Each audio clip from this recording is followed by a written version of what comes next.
যেই লোকটা আমাকে কালকে বাহবা দিছিল এসএসসি রেজাল্টের কারণে, সেই লোকটাই পরের দিনে আমার ঠ্যাং ধরে টেনে নামাইছে। মানুষটা তুমি কিন্তু একই, জাস্ট আশেপাশের পরিবেশ চেঞ্জ হচ্ছে। পরিবেশ পরিস্থিতি যেইভাবেই চেঞ্জ হোক না কেন, তোমাকে তার সাথে খাপ খাওয়াই নিতে হবে। তুমি যখনই একটু হতাশ হবা, নিজের মা বাবার মুখের দিকে তাকাবা, সবার কথা ঝেড়ে ফেলবা, নিজে নিজে পড়াশোনা করবা। তোমার যেন মনে হয় যে আমি আমার বেস্ট আউটপুট দিতে পারছি, নিজের মনে স্যাটিসফ্যাকশন রাখবা। বাকি মানুষজন যা বলে বলো। সবার আগে লিখো, জীবন যেখানে যেমন। অনেকক্ষণ ধরে ক্লাস নিলাম, একটু মজা না করলে ভালো লাগতেছে না। জীবন যেখানে যেমন, আসলে এই কথাটার অনেক বড় তাৎপর্য আছে। এই তাৎপর্যটা এটা কে বলছে? জিৎ বাবা বলছে।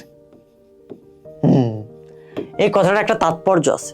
কেন তোমাকে একটু বলি। হ্যাঁ, অনেকক্ষণ ক্লাস নিলাম তো। মনে করবা তুমি এসএসসি 9-10 যে ম্যাট্রিক পরীক্ষা হয় বা এসএসসি পরীক্ষা হয়, সেইটাতে তোমার রেজাল্ট টপ নোচ, তুমি অনেক ভালো একটা রেজাল্ট করছো। তখন কি হয়েছে? তুমি ট্যালেন্ট পুলে বৃত্তি পাইছো, তোমার একটা গোল্ডেন এ প্লাস হয়েছে। যদিও গোল্ডেন এ প্লাস একটা আসলে খুব বেশি মেজর ইস্যু না, এ প্লাসেও যে কথা এইটাই বলে, সমস্যা নেই।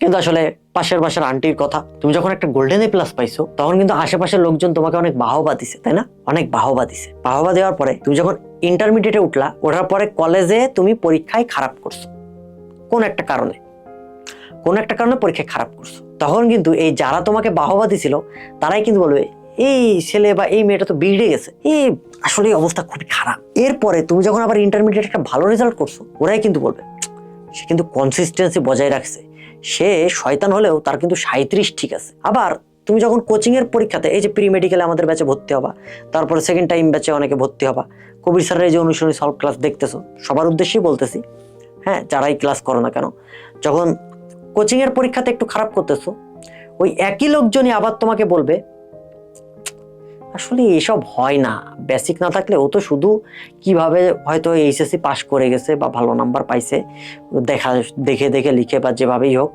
এইভাবে আসলে কোচিং এর নাম্বার দিয়ে মনে হয় না হবে, ও তো ভালো না, তো বিগড়ে গেছে। তুমি যখন আবার মেডিকেলে টপ করবা বা মেডিকেলে চান্স পাবা বা একটা ভার্সিটিতে চান্স পাবা, ওরাই আবার বলবে যে বাবা আসো একদিন আমার বাসায় দাওয়াত, একটু খেয়ে যাও, আমার ছেলে বা আমার মেয়েটাকে একটু মোটিভেশন দিয়ে যাও, অ্যাডভাইস দিয়ে যাও।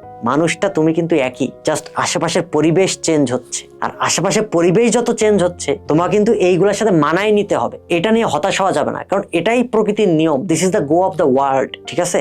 তোমার মনে হইতে পারে যে যেই লোকটা আমাকে কালকে বাহবা দিছিল এসএসসি রেজাল্টের কারণে, সেই লোকটাই পরের দিনে আমার ঠ্যাং ধরে টেনে নামাইছে। হয়তো কষ্ট লাগবে সাময়িক, কিন্তু আসলে না, তুমি মানুষটা নিজে ঠিক থাকবা। তুমি নিজের পড়াশোনা করতেছো, পড়াশোনা করো। পরিবেশ পরিস্থিতি যেইভাবেই চেঞ্জ হোক না কেন, তোমাকে তার সাথে খাপ খাওয়াই নিতে হবে। তোমাকে এইটার সাথে অ্যাডাপ্টেশন করতে হবে, ইউজ টু হইতে হবে, ঠিক আছে? এটাই হচ্ছে জীবন যেখানে যেমন। তো আশেপাশের লোকের কথা শোনা যাবে না, তুমি নিজেই নিজের মোটিভেশন।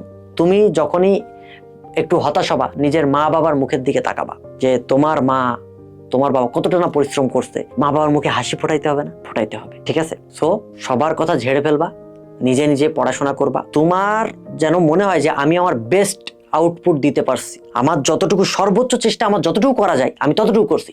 এরপরে হয়েছে না হয়েছে এটা সম্পূর্ণ লাকের উপরে, কিন্তু নিজের মনে স্যাটিসফ্যাকশন রাখবা। বাকি মানুষজন যা বলে বলুক। সো এই কথাটা আমি খুব শুরু থেকেই বলি, অনেকেই বলে এটা জিৎ বাবার ডায়লগ। আসলে এটা তুমি তাৎপর্যটা বুঝবা আস্তে আস্তে, ঠিক আছে? জীবন যেখানে যেমন।